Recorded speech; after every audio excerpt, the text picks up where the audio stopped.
आपको अक्सर व बेशतर सुनने को मिलता है कि मेरे मोबाइल के अंदर एक मैसेज आया और उसमें मैंने एक इनाम जीता, लेकिन अनफॉर्चुनेटली मैंने जब उस इनाम के लिए उससे राब्ता किया तो कुछ पैसे मेरे अकाउंट से कम हो गए। ये सुनने को बहुत ज़्यादा है कि अब एक मैसेज पे कोई इनाम जीतता है, कोई ईमेल के ऊपर इनाम जीतता है, मुख्तलिफ़ तरीक़ों से वो आपकी इन्फॉर्मेशन को कोई शख्स लेता है और लेने के बाद उसका मिसयूज़ करता है और उससे आपको नुकसान पहुँचाता है और आपके बैंक अकाउंट से और आपकी डिफ़रेंट जगहों से आपकी इन्फॉर्मेशन मूव हो जाती है और आपको वो लॉस का सामना करना पड़ता है। हम और आप इसी शहर के अंदर, इसी मुल्क के अंदर रहते हैं और यहाँ पे ख़ास तौर पे इन चीज़ों की बहुत ज़्यादा चीज़ें आपको देखने को मिलती हैं, जहाँ पे ऐसी वारदात हो रही होती हैं। तो ऐसा क्यों होता है? तो उसके लिए आज हम आपकी मुलाकात करवाने जा रहे हैं सैयद उबैद अली जाफ़री साहब के साथ, जो कि एचबीएल के हेड ऑफ़ साइबर डिफेंस हैं और वो उनसे जानेंगे, समझेंगे कि हम अपने आप को कैसे सिक्योर कर सकते हैं और उसका तरीक़ेकार क्या है कि हम अपने आप को सिक्योर भी करें और उससे आगाही भी ले सकें कि वक्त के साथ साथ जो एडवांसमेंट आ रही है, जो चेंजेस हो रही हैं, उनसे हमें आगाह रहना क्यों ज़रूरी है। आइए हम आपकी मुलाकात कराते हैं। सर बहुत शुक्रिया कामयाबी का सफ़र को ज्वाइन करने का, टाइम निकालने का बहुत मुश्किल से निकलता है, ख़ास तौर पे आईटी वालों के लिए और साइबर सिक्योरिटी वालों के लिए तो सबसे मुश्किल तरीन काम है। सर हर एक की जर्नी होती है। आप इस वक्त पाकिस्तान के एक टॉप बैंक के अंदर एक टॉप की पोजीशन के ऊपर लीड कर रहे हैं, लेकिन इस सफ़र का आगाज़ कैसे हुआ? क्या सोचा था कि हम साइबर सिक्योरिटी के अंदर इस तरीके से अपनी चीज़ों के अंदर एक्सपेंशन करेंगे और पाकिस्तान के मेन बैंक्स के अंदर और रिप्रेजेंटेशन के पॉइंट ऑफ व्यू से रिप्रेजेंट कर रहे होंगे। जब जर्नी शुरू हुई थी, जब स्कूल कॉलेज से लेकर, क्या ऐसा सोचा था कि इस तरीके से इतने स्मूथली निकल जाएंगे और आगे बढ़ जाएंगे? Thank you very much. Actually school की जर्नी को अगर आप देखें तो हर किसी की स्कूल की जर्नी के अंदर एक टाइम ऐसा आता है जिसमें सीरियसनेस कम होती है पढ़ाई के अंदर, खेल कूद में दिमाग ज़्यादा होता है। हाँ। तो मैं कोई ऐसा स्पेशल या कोई यूनिक स्टूडेंट नहीं हूँ। मैं भी आप लोगों की तरह ही एक आम इंसान हूँ जिसका खेल कूद में ज़्यादा ध्यान, पढ़ाई में कम। 9th 10th के अंदर पेरेंट्स इतने ज़्यादा परेशान हो गए थे कि बेटा तुम्हारे कैरियर का क्या होगा, तुम्हारी परसेंटेजेस बहुत कम आ रही हैं। तो जब मैट्रिक के एग्ज़ामिनेशन हुए और जब परसेंटेज आई तो बड़ी कम थी, वो 60s के अंदर थी। तो फिर पेरेंट्स परेशान हो गए कि बेटा अच्छे कॉलेज में एडमिशन नहीं मिलेगा, जो कि बात सही थी। फिर एक गवर्नमेंट कॉलेज में एडमिशन मिला और बड़ी मुश्किल से उस सफ़र को जब कंटिन्यू किया तो उस वक्त भी सीरियसनेस बहुत ज़्यादा पढ़ाई में नहीं थी। इधर उधर की चीज़ों में ध्यान, खेल कूद में तवज्जो, दोस्तों के साथ वक्त गुजारना। और जैसे कि आम आजकल मैं दूसरे स्टूडेंट्स को देखता हूँ तो मुझे कोई यूनिकनेस नज़र नहीं आती। मैं भी उन्हीं की तरह हूँ। जब मैं कॉलेज के टाइम में गुजरा तो जब कॉलेज का रिज़ल्ट आया, when I saw my percentage, तो वो और मज़ीद कम हो गई। अब थोड़ा सा क्यूरियोसिटी और बढ़ गई कि शौक बहुत था कंप्यूटर का, और वो थी 50s के अंदर। पहले थे मैट्रिक में 60s में और अब आ गई 50s में परसेंटेज। तो अब हम पहुंच गए कराची यूनिवर्सिटी अपनी 50 परसेंटेज की मार्कशीट लेकर।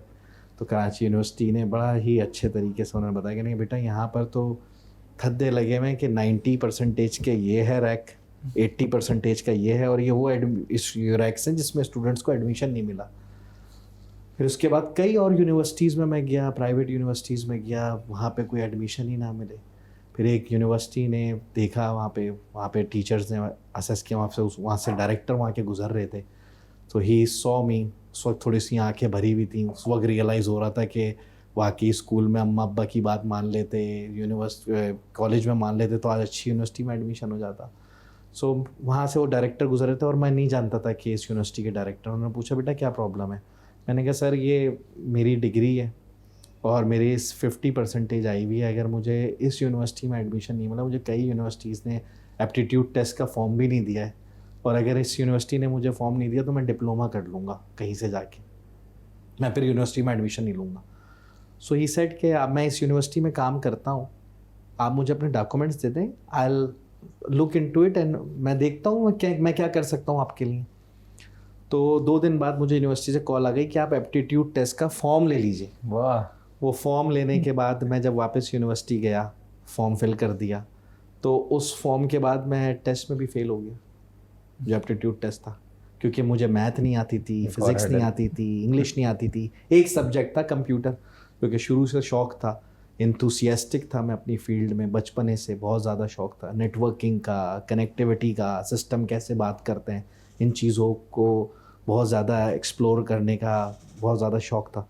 तो उस वक्त मुझे जब बुलाया गया कि आप इंटरव्यू के लिए आए ज़रा यूनिवर्सिटी में, आपसे डायरेक्टर मिलना चाहते हैं, मैं मिलने के लिए चला गया। मैंने कहा बता दूंगा उनको कि सर शौक बहुत है, अगर एक मौका दें तो देख लूँगा। When I went to the university, met the director, तो मैंने सर आप यहाँ पे, आपसे तो मेरी मुलाकात हुई थी, मैंने आपको डॉक्यूमेंट्स दिए थे। नहीं जी बेटा, मैं डायरेक्टर हूँ इस यूनिवर्सिटी का, college of computing and information sciences का। नहीं आपका बेटा एप्टीट्यूड टेस्ट तो अच्छा नहीं हुआ है, but still we want to give you an opportunity, आप करके दिखाएं कुछ अगर कर सकते हैं। पहला सेमेस्टर मैथ के कोर्स, कंप्यूटर के कोर्स, कंप्यूटर में अच्छे नंबर आ गए, मैथ में फेल, प्रोविजन में नाम आ गया। ये मेरी स्टोरी उन तमाम स्टूडेंट्स जो आज डीमोरलाइज हैं, डीमोटिवेटेड हैं, उनसे बहुत ज़्यादा बुरी है। वो तो मुझसे बहुत अच्छी पोजीशंस में, मतलब अगर वो अपना फर्स्ट सेमेस्टर देखें, कंसिडर करें, और मैं अपना करूं, तो मेरा तो उनसे बहुत ज़्यादा बुरा टाइम गुजरा है। They can make wonders.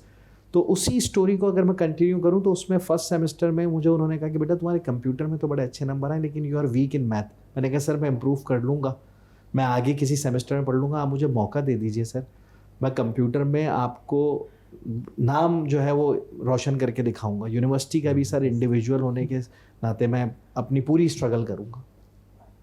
So he gave me another chance कि ठीक है सेकंड सेमेस्टर आ गया, अब तुम पढ़ो कंप्यूटर के कोर्सेज। सो आई अडॉप्टेड ऑल कंप्यूटर कोर्सेज। पहले सेमेस्टर के अलावा 38 कोर्सेज होते हैं हमारी यूनिवर्सिटी में, जिसमें 8 कोर्सेज इंग्लिश के, मैथमेटिक्स के, फाइनेंशियल अकाउंटिंग के होते हैं, बाकी 30 कोर्सेज और हैं। 30 में से मेरे पास 26 कोर्सेज में शील्ड्स हैं, जिसमें मैंने जब प्रोजेक्ट्स बनाए थे तो उसमें मुझे शील्ड्स मिली थी, अवार्ड मिला था, अप्रिसिएशन मिली थी यूनिवर्सिटी की तरफ से कि, और होता ये था यार उबैद ने कोर्स में एडमिशन लिया हुआ है, इसके साथ ग्रुप है, तो the way he is doing the project वो बिल्कुल यूनिक है और कोई नई चीज़ लेकर आएगा। तो यूनिवर्सिटी में अगले 3 साल इस तरह से गुजरे। मैथमेटिक्स में डी ग्रेड आया था, क्लियर कर लिया था कोर्स, पढ़ लिया था। मैथ 2 में सी ग्रेड आया था, मगर कंप्यूटर में सारे ए ग्रेड्स आए थे, ए प्लस बी प्लस, इससे कम ग्रेड नहीं था कंप्यूटर में।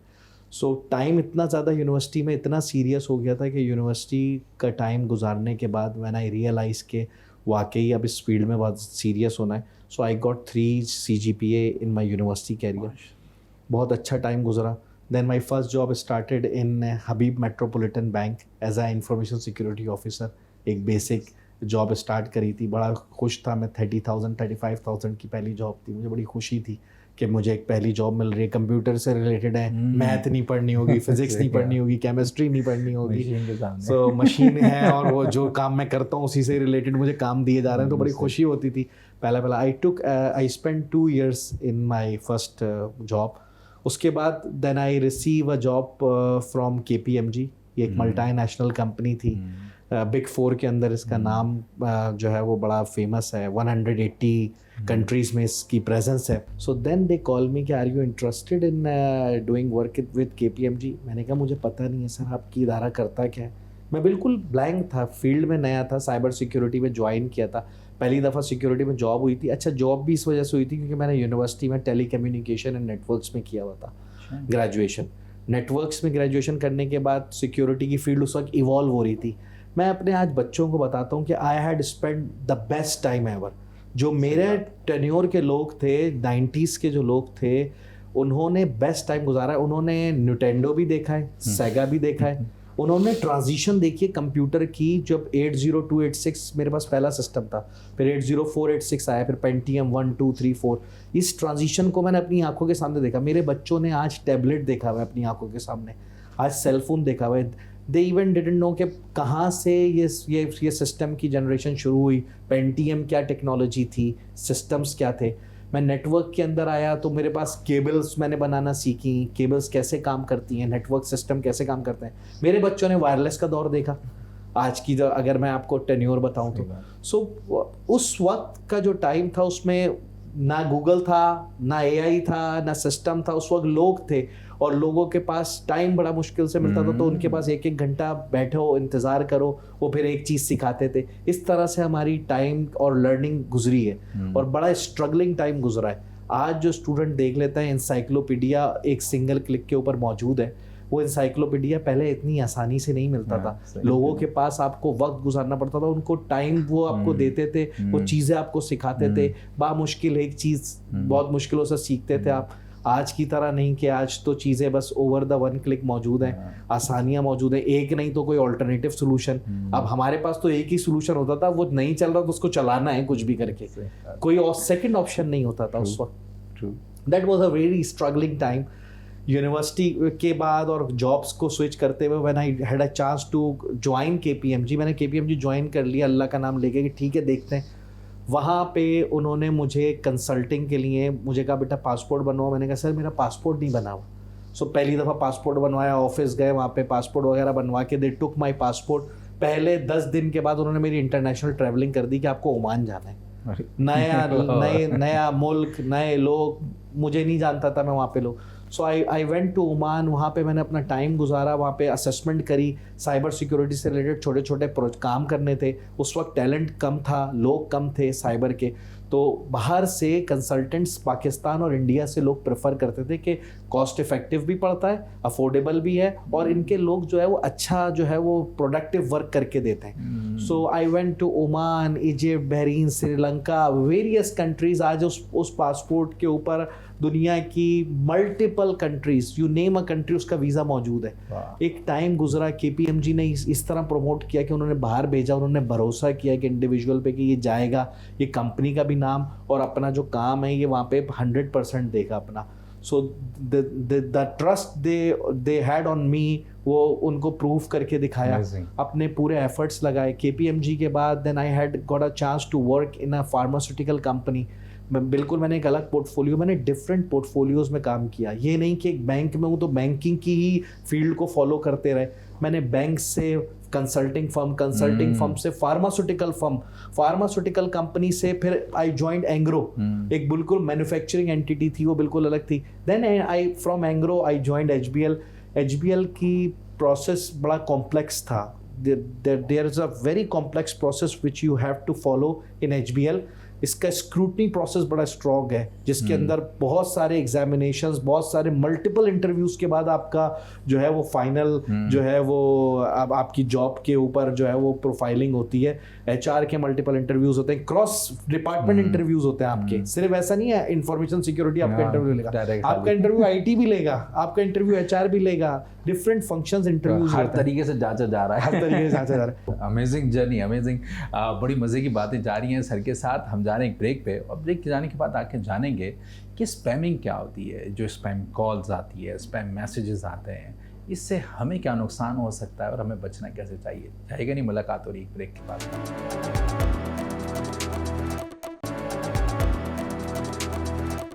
वेलकम बैक टू कामयाबी का सफ़र। मेरे साथ मौजूद हैं उबैद अली जाफरी साहब। सर, आप अमेजिंग जर्नी आपने जाने से पहले शेयर की।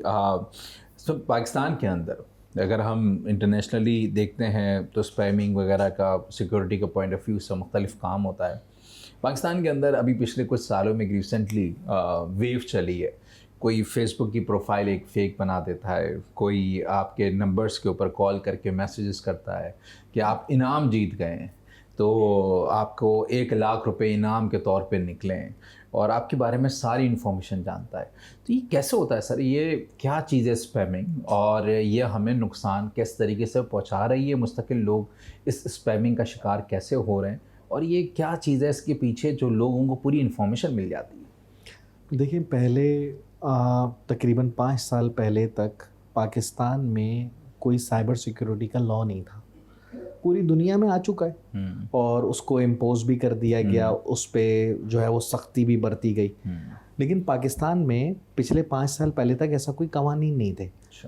और लोग पाकिस्तान की जो अगर आप ओवरऑल ऑडियंस देखें तो उसमें 25 से 30% लोग आपको जो है एजुकेटेड मिलेंगे। 70% ऑफ द जो यूथ है या जो जितने पाकिस्तान के अंदर आप बताएं कि लोग हैं वो पढ़े लिखे नहीं हैं। एक्सपेंसिव फ़ोन मौजूद है उनके पास आसाइशें हैं, लेकिन ज़्यादा नॉलेज नहीं है चीज़ों की। ऐसे लोगों को हैकर्स या इंट्रूडर्स या वो लोग जो किसी गलत फहमी में मौजूद होते हैं, वो ऐसे मुल्कों को तलाश करते हैं कि ऐसे मुल्क में लोगों को ट्रिक करना आसान होता है, सही बात। उनको धोखा देना आसान होता है कि भाई इसको नॉलेज तो है नहीं, मैं ऐसा मैसेज क्राफ्ट करके भेज दूं, ऐसी कॉल कर दूं जिससे ये परेशान हो जाए और पैसे किसी तरह मुझे मिल जाएं जो कि उसको वापस ना मिलने हो और कोई रास्ता ही ना हो वापस रिटर्न होने का। तो इस तरह के लोगों को और इस तरह की कंट्रीज़ को स्पेसिफिकली टारगेट किया जाता है। पाकिस्तान अनफॉर्चुनेटली उन कंट्रीज़ में एक है। अब उसमें डिफरेंट तरह से आजकल सोशल इंजीनियरिंग के अटैक्स किए जा रहे हैं, जिसमें स्पैमिंग का एक आपने जिक्र किया, जिसमें मैसेजेस को, इसको हम स्मिशिंग कहते हैं, SMS based social engineering technique. SMS भेज के कि आप ये फला इनाम आपका लग गया है, आपको ये पोंजी स्कीम्स को कि आपको इतना जो है वो प्राइज मिल गया है, आप इसको क्लेम कर लीजिए, आपका नाम हमारे पास रैंडमली कॉल आ गया है। और लोग अनफॉर्चुनेटली लोग उसमें इंफॉर्मेशन भी अपनी पुट कर देते हैं। आप जो है वो 1000 रुपये सिर्फ जमा करा दीजिए और इसके बाद हम आपको 10,000 रुपये जो है वो फ़ौरन जो है वो कैश आपके अकाउंट में ट्रांसफ़र कर देंगे। कई लोग इसमें ट्रिक भी हुए हैं, धोखे में आ भी गए हैं और स्पैमर्स कंटिन्यूसली यही काम कर रहे हैं। इसमें पाकिस्तान की गवर्नमेंट ने जब लास्ट 3 ईयर के एनालिसिस देखे, स्टैट्स देखे, उस पर एनालिसिस किया और एनालिसिस करने के बाद उन्होंने ये कहा कि there is a dire need के इसमें सिक्योरिटी प्रोटोकॉल्स को इनकॉर्पोरेट किया जाए। इनकॉर्पोरेशन के अंदर इसमें फायरवॉल की इम्प्लीमेंटेशन भी शामिल है, जिसके अंदर हम आज इसको बहुत ज़्यादा वो कर रहे हैं, लोग रेजिस्ट कर रहे हैं कि ये डेटा प्राइवेसी के ख़िलाफ़ है, बहुत सारी चीज़ें हैं। मैं बहुत सारी चीज़ों में लोगों के साथ एग्री करूंगा, लेकिन बहुत सारी चीज़ों में गवर्नमेंट ने इस इनिशिएटिव को इसलिए लिया है ताकि उन लोगों तक पहुंचा जा सके। ये जो स्पैमर्स हैं, ये जो ट्रंक कॉल कर रहे हैं, ट्रंक मैसेजेस भेज रहे हैं, ईमेल्स भेज रहे हैं, उन तक रसाई हासिल हो सके। अभी तक हमारे पास बहुत ज़्यादा टाइटन टेक्नोलॉजीज़ नहीं थी। आज हमारे पास हार्डवेयर भी मौजूद है, रिसोर्सेज भी अब आ गई हैं और पाकिस्तान एक एवोल्यूशन को क्रॉस कर रहा है। इसमें थोड़ा सा मुश्किलात आएंगी, डिजिटल जो टेक्नोलॉजी की एडॉप्शन है वो इतनी आसान नहीं है, मुश्किल दौर है, लेकिन पाकिस्तान अब इससे 2-4 है और इन चीज़ों को वो फेस करते हुए लोगों को परेशानियाँ हो रही हैं। लेकिन इससे आप यकीन माने कि लोगों को पकड़ना आसान हो जाएगा। वो जो धोखेबाज हैं, वो जो फ्रॉडस्टर हैं, उनको तलाश करना, उन तक पहुंचना बहुत आसान हो जाएगा। ये एक रीज़न है कि जो पाकिस्तानी गवर्नमेंट भी इस पे इनिशिएटिव ले रही है। लोग जो दूसरे लोगों को आसानी से बेवकूफ़ बना पा रहे हैं, अब उनके लिए काम मुश्किल हो जाएगा। सर, यही चीज़ जो अमूमन एक शोर भी मचा हुआ था कि इंटरनेट स्लो हो गया और हम ब्राउजिंग नहीं कर पा रहे, तो क्या एक रीज़न ये भी है कि नई फायरवॉल इंस्टॉल हो रही है और ताकि कम से कम सिक्योरिटी के पॉइंट ऑफ व्यू से पाकिस्तान के लोगों को थोड़ी सपोर्ट की जा सके ताकि इन स्पैमिंग से और इन चीज़ों से बचा जा सके? जी बिल्कुल, देखिए ऐसा ही है। पाकिस्तान ने ये बहुत बड़ा इनिशिएटिव लिया है। ये पाकिस्तान पहला मुल्क नहीं, पूरी दुनिया में हो रहा है ये काम, हर मुल्क में ये काम हो रहा है। तो उसमें पाकिस्तान ने थोड़ा लेट इस इनिशिएटिव को लिया है, लेकिन पूरी दुनिया में इस पर काम ही इस तरह हो रहा है कि तमाम लोगों का ट्रैफिक एक जगह से गुजारा जाए। अच्छा। इसी वजह से लोगों को थोड़ा सा लेटेंसी, डिले, एटेनुएशन और नॉइस का सामना करना पड़ रहा है। इसमें गवर्नमेंट आपके डाटा में इंटरेस्टेड नहीं है, बट समडे अगर कोई ऐसी एक्टिविटी, कोई सस्पिशियस एक्टिविटी, टेररिस्ट एक्टिविटी, कोई फ्रॉडुलेंट एक्टिविटी होती है और उसमें कोई नंबर सामने आता है गवर्नमेंट के, तो वो नंबर जब फिल्टर आउट करते हैं आउट ऑफ 24 करोड़ नंबर्स, तो उस नंबर्स की एक्टिविटीज़ का आइडिया हो जाता है कि ये नंबर सस्पिशियस एक्टिविटी में मुलव्विस तो नहीं है। और बेस्ड ऑन सर्टेन कीवर्ड्स, मखसूस लफ्ज़ों को देखते हुए गवर्नमेंट ये आइडिया करती है कि ये स्पेसिफिक नंबर किन किन एक्टिविटीज़ में ऐड है, कि कोई टेररिस्ट एक्टिविटीज़ तो प्लान नहीं कर रहा, कोई गलत एक्टिविटीज़ तो प्लान नहीं कर रहा, कोई मुल्क को नुकसान पहुंचाने के लिए तो कोई चीज़ों को प्लान नहीं कर रहा। इस तरह से एक्टिविटीज़ को मॉनिटर किया जाता है। अब गवर्नमेंट को आपके डाटा से क्या रिलेशन, बट जो जिनकी इंटेल आ रही हैं, जिनकी फीड्स आ रही हैं कि भाई ये नंबर सस्पिशियस नंबर है, उनका ट्रैफिक मॉनिटर करने की ज़रूरत है। अब उनको तो ये नहीं पता कि वो आपका नंबर है या मेरा नंबर है, उनको तो हर किसी का नंबर अपने पास रिकॉर्ड करना है, उसकी एक्टिविटीज़ रिकॉर्ड करनी है। सो उन एक्टिविटीज़ के अंदर ऑल्दो वो बहुत डिटेल्ड एक्टिविटीज़ नहीं होती, बट हाई लेवल एक्टिविटीज़ से आइडिया हो जाता है कि लोकेशन, आपकी जो नॉर्मल रूटीन एक्टिविटीज़ हैं, आपके इन्स एंड आउट, आप कहाँ जा रहे हैं, कहाँ आ रहे हैं, क्या लोकेशंस आपकी मौजूद हैं, इनसे पता चलता रहता है कि ये जो बंदा था ये कराची में या पाकिस्तान में किन किन कोऑर्डिनेट्स पर मूव करता रहता है, इसकी फ्रीक्वेंट एक्टिविटीज़ क्या है, सुबह शाम कहाँ कहाँ ज़्यादातर इसकी मूवमेंट है। इससे उस यूज़र को ट्रैक करना आसान हो जाता है। ये डेटा पॉइंट्स हेल्प करते हैं किसी इंडिविजुअल को ट्रैक करने में। अब वो इंडिविजुअल आप या मैं जो नॉर्मल ऑफिस जा रहे हैं, ऑफिस से घर आ रहे हैं, that has nothing to do with the government. बिल्कुल। तो सर अगर हम स्पैमिंग के पॉइंट ऑफ व्यू से देखें और पाकिस्तान के अंदर एक चीज़ को कि कौन से 2-3 चीज़ें स्पैम हैं ऐसे समझते हैं कि हम स्कैम रन किए जाते हैं और वो सबसे ज़्यादा पाकिस्तानी उसका शिकार होते ही होते हैं, वो बड़ा कॉमन है और मेरे ख्याल में ऑडियंस भी बात से एग्री करेगी, अगर वो इन्फॉर्मेशन मिल जाए तो उससे वो मोहतात हो सकते हैं, एक अच्छी अवेयरनेस चल सकती है। तो 2-3 ऐसी क्या चीज़ें जो आप समझते हैं, चाहे वो बैंकिंग के, क्योंकि पैसा ही सबसे पहले इन्वॉल्व होता है इसके अंदर, तो OTP आ गया आपके पास, आप OTP नंबर हमें भेज दें वरना आपका बैंक अकाउंट बंद हो जाएगा, आपका क्रेडिट कार्ड हम ब्लॉक कर देंगे। तो कौन सी 2-3 ऐसी प्रॉब्लम्स हैं जिसका शिकार मेजॉरिटी ऑफ द पाकिस्तानीज़ हैं? देखिए, हम एज अ बैंक भी इसकी अवेयरनेस देते रहते हैं अपने कस्टमर्स को SMS कैंपेन्स के थ्रू कि आप इस तरह की इन्फॉर्मेशन अपनी शेयर ना करें। इसमें ना 2-3 पॉइंटर्स हैं बड़े इंपॉर्टेंट। वो ये कि जो स्कैमर है ना, जब भी वो आपसे इस तरह के कॉन्टेक्स्ट में बात करता है तो वो उसमें आपको एक एट्रीब्यूट नज़र आएगा जिसमें अर्जेंसी दिखेगी, कि उसको अर्जेंसी बहुत होगी। आप फ़ौरन OTP शेयर करते हैं मुझसे, क्योंकि OTP का एक स्पेसिफिक टाइम होता है, उस टाइम बाद वो एक्सपायर हो जाता है। उसकी अर्जेंसी बता रही होगी आपको कि आप ये फ़ौरन दे दी इन्फॉर्मेशन, वरना अभी आपका अकाउंट ब्लॉक हो जाएगा, बस कुछ देर में हो जाएगा। तो सेंस ऑफ अर्जेंसी के भाई ठीक है मैं दे देता हूँ, why he is asking that thing continuously and in a urgent manner कि मुझे अभी के अभी चाहिए ये इन्फॉर्मेशन, आप ये फ़ौरन बताएं। दूसरी बात ये कि बैंक्स कभी भी आपसे आपके क्रेडिट कार्ड की इंफॉर्मेशन या डेबिट कार्ड के नंबर, CVV, एक्सपायरी डेट नहीं पूछते कि आप ये बताएं। हाँ, बैंक पूछ सकता है, आप लास्ट के नंबर बता दीजिए अपने, लास्ट के 4 डिजिट बता दीजिए, दैट्स इट। बैंक के पास तो ऑलरेडी रिकॉर्ड है, बैंक कभी भी नहीं पूछता पूरा कार्ड नंबर शुरू से आखिर तक बताएं, एक्सपायरी बताएं, उसका मंथ बताएं एक्सपायर का। तो ऑनलाइन फ्रॉड के अंदर यूज हो सकता है, ऑनलाइन परचेजिंग के अंदर आपका कार्ड यूज हो सकता है। यही तो 3 चीजें चाहिए। आपके पास एक 6 डिजिट का OTP आया हुआ है, आप ये बताएंगे। कभी भी बैंक नहीं पूछता कि मुझे OTP नंबर आप वेरीफाई करें। हमेशा बैंक अगर इस तरह की कोई इन्फॉर्मेशन पूछता भी है, वैसे तो कभी भी नहीं पूछता, वेरिफिकेशन के लिए वो कहता है आप नंबर एंटर करें, बाय वर्बल वो कभी भी नहीं पूछता आपसे।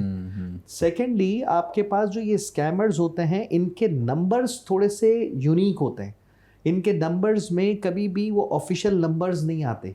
ये नंबर्स इनके या तो फ़ोन नंबर्स होते हैं या लैंडलाइन नंबर्स होते हैं, या इनके जो है सिस्टम जनरेटेड नंबर्स होते हैं। इससे ये आइडिया हो जाता है कि ये कॉल बैंक से तो नहीं आ रही है, ये कोई सिस्टम जनरेटेड नंबर है जिससे कॉल आ रही है, ये कोई बैंक प्रोवाइडेड नंबर तो नहीं है। अच्छा, ये बड़ी ज़बरदस्त आपने बात बताई कि अगर वो यूनिक नंबर से कांटेक्ट कर रहा है और लोग जान जाएं और समझ जाएं और OTP का ख्याल कर लें तो कम से कम इस स्कैम का शिकार नहीं होंगे। और वो उस ट्रैप के अंदर फंसेंगे भी नहीं। बिल्कुल सही, ज़बरदस्त, बड़ी मज़े की बातें जा रही हैं सर उबैद के साथ। हम जा रहे हैं एक छोटे से ब्रेक पे, और ब्रेक पे जाने के बाद आके देखते हैं कि हम किस तरीके से पाकिस्तान में समझते हैं कि हम इन स्कैम से, इन स्पैम से बच सकेंगे, और आगे आने वाले वक्त में पाकिस्तान के क्या इनिशिएटिव्स आ रहे हैं और क्या लेने चाहिए जिससे पाकिस्तान को और सिक्योर और महफूज बनाया जा सके। जाएगा नहीं, मुलाकात हो रही एक ब्रेक के बाद। वेलकम बैक टू कामयाबी का सफ़र। मेरे साथ मौजूद हैं उबैद अली जाफरी साहब। सर, साइबर सिक्योरिटी के अंदर आपने बताया कि भाई हमें इन स्पैम से, इन स्कैम से ख्याल करना चाहिए। लोग आपके डाटा को लेते हैं और आपसे, आप बैंक की तरफ से, फ़लाँ ABC किसी अथॉरिटी की तरफ से बनकर कॉल करते हैं कि भाई हम फ़लाँ जगह से बात कर रहे हैं, और बड़ी इन्फॉर्मेशन उनके पास ये चीज़ें सारी होती हैं। आपने बताया कि फिर फायर वॉल भी हमारे यहाँ इंस्टॉल की जा रही है। हम थोड़ा सा लेट हैं बेशक, लेकिन हमारे यहाँ वो डिसीजंस हो गए हैं और उनके ऊपर काम हो रहा है। क्या समझ में आता है, डिजिटल एरा है, AI का दौर है, रोबोटिक वॉइस क्रिएट हो गई हैं, बॉट्स की शक्ल के अंदर लोग खुद कॉल मिला सकते हैं। तो कौन से चैलेंजेस हैं आप समझते हैं कि ये AI के इस नए दौर में जो अपने नए सर पे खड़ा है सामने और मुस्तकिल एडवांसमेंट आ रही है, मुस्तकिल, तो वो बहुत सारी चीज़ें ऑटोमेट हो गई हैं और आने वाले वक्त में और ऑटोमेट हो जाएंगी और बहुत क्विकली सारी चीज़ों को चला जाएगा। तो आप समझते हैं कि आने वाले दौर में एआई के अंदर, इस एरा के अंदर कैसे मुकाबला पाकिस्तान कर रहा होगा और क्या क्या इनिशिएटिव्स होने चाहिए? देखिए, इनिशियली पाकिस्तान जो है वो काफ़ी इनिशिएटिव्स में तो काम कर रहा है। कई ऐसे इनिशिएटिव्स हैं जो अभी तक पाकिस्तान ने स्टार्ट ही नहीं किए। मैं अगर अपनी ओपिनियन दूं तो मेरे ओपिनियन के मुताबिक पाकिस्तान में इस वक्त जो है वो हमारा एक मुल्क जो है वो इस वक्त डिसेंट्रलाइज स्टेट में है। ये थोड़ा सा समझने की ज़रूरत है। मैं डिफरेंट फोरम्स पे ये बात बताता हूँ। आप ऑस्ट्रेलिया, यूएस, यूके को देखें तो उनका पूरा सिस्टम सेंट्रलाइज्ड है। इन केस अगर कोई साइबर वॉरफेयर की सिचुएशन आ जाती है कि बड़ा कोई वॉरफेयर की कोई नीड हो गई या कोई अटैक हो जाता है, तो जब वो नेशन की कोई सर्विस को बंद करते हैं तो उससे वो पूरा का पूरा सर्विस डाउन टाइम आ जाता है। एक मुल्क के अंदर आपका पासपोर्ट, आपका CNIC, एजुकेशन, मेडिकल, सब कुछ इंटरकनेक्टेड है। पाकिस्तान में ये चीज़ डिसेंट्रलाइज्ड है। NIC अलग है, पासपोर्ट अलग है, सब चीज़ें अलग अलग कनेक्टेड है। सो कोई सिस्टम अगर गॉड फॉरबिड इम्पैक्ट भी हो जाता है तो उससे पूरा का पूरा सिस्टम डाउन नहीं होगा आपका। लिमिटेड सर्विसेज इम्पैक्ट होंगी। ये एक अच्छी बात भी है, बुरी बात भी है। मतलब अच्छी बात तो ये है कि आपका एक स्पेसिफिक चंक जो है वो फेल हो जाएगा, बाकी आपकी चीज़ों को इम्पैक्ट नहीं होगा।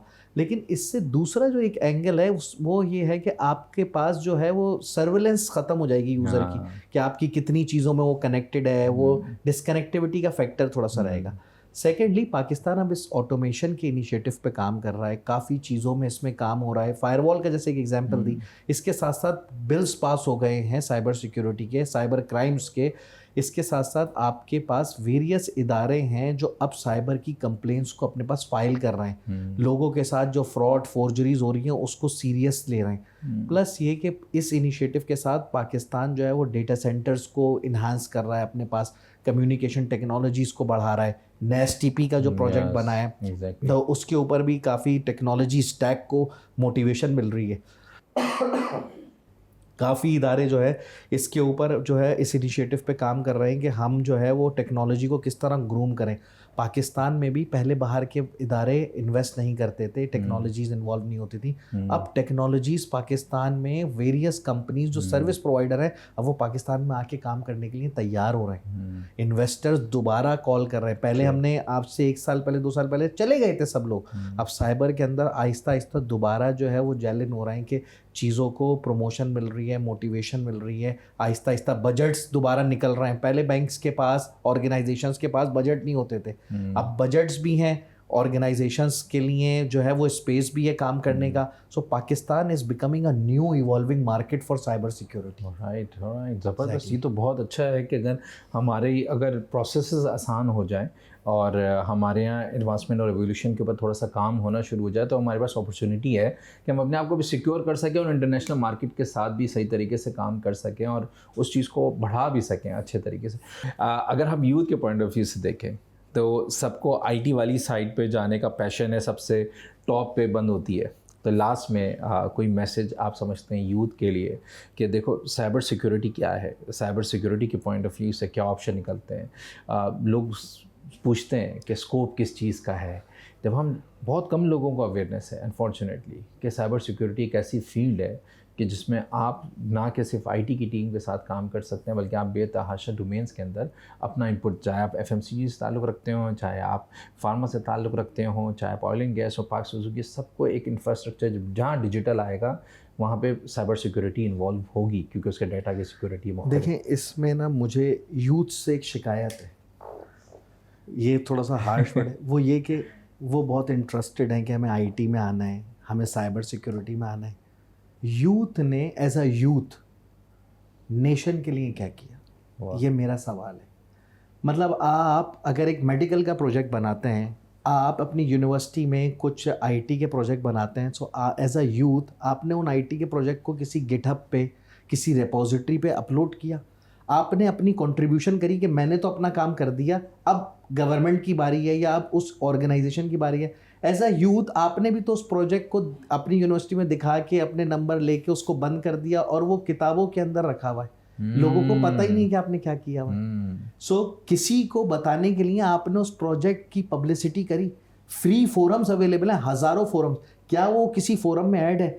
आपने एक सीवी में एक लाइक लिख दी कि मैंने इस प्रोजेक्ट पे काम किया हुआ, उस प्रोजेक्ट की एप्लीकेबिलिटी कोई देखना चाहे उस प्रोजेक्ट को तो कहाँ देखेगा? सही बात है। तो क्या हमने, ये मेरा अपने आप से उस यूथ से सवाल है कि क्या हमने अपना पूरा किरदार अदा किया है एज एन इंडिविजुअल या एज अ प्रोफेशनल कैंडिडेट साबित होने के लिए?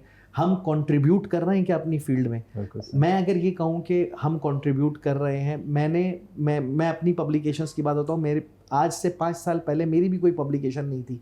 मेरी एक इंटरनेशनल स्पीकर से मुलाकात हुई और उससे मुलाकात मेरी ज़िंदगी की वो ऐसी शॉकिंग वो था कि आई ओपनिंग था मेरे लिए। उसने मुझसे जब मुलाकात करी तो उसने मुझसे जो सवाल किया, उस सवाल ने मुझे हैरान कर दिया। जब उसने मुझसे सवाल किया तो उसने मेरा यूनिवर्सिटी, कॉलेज, स्कूल का बैकग्राउंड नहीं पूछा। उसने मुझसे सवाल किया, आपके कितने फॉलोअर्स हैं?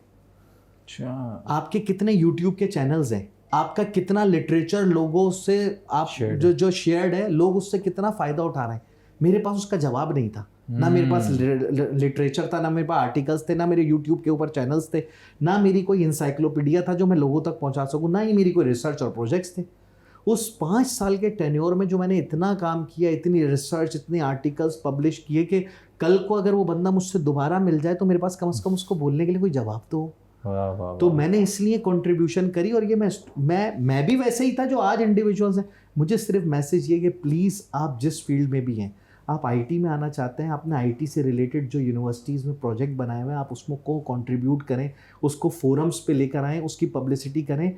बहुत लोग जो हैं आपके प्रोजेक्ट्स की बेसिस पर आपको जॉब्स ग्रांट कर सकते हैं, आपके आइडियोलॉजी की बेसिस पे कि यार इसने अपनी ग्रेजुएशन में ऐसा आइडिया सोच लिया था जो हम आज भी नहीं सोच पा रहे हैं। हमें इस आइडिया के ये 4 कॉन्सेप्ट बहुत पसंद आए तो इसको हम अपने पास प्रोजेक्ट में इन्वॉल्व करना चाहते हैं। वो आइडिया, वो प्रोजेक्ट उसकी ग्रेजुएशन के साथ दब गया क्योंकि उसने कंट्रीब्यूट नहीं किया। सही बात। बस मेरी ये रिक्वेस्ट है उन इंडिविजुअल्स से, उन स्टूडेंट्स से कि आपने जो वर्किंग करी हुई है, जो मेहनत की हुई है, उसको निकालें और उसको डिफरेंट फोरम्स पे पब्लिश करें।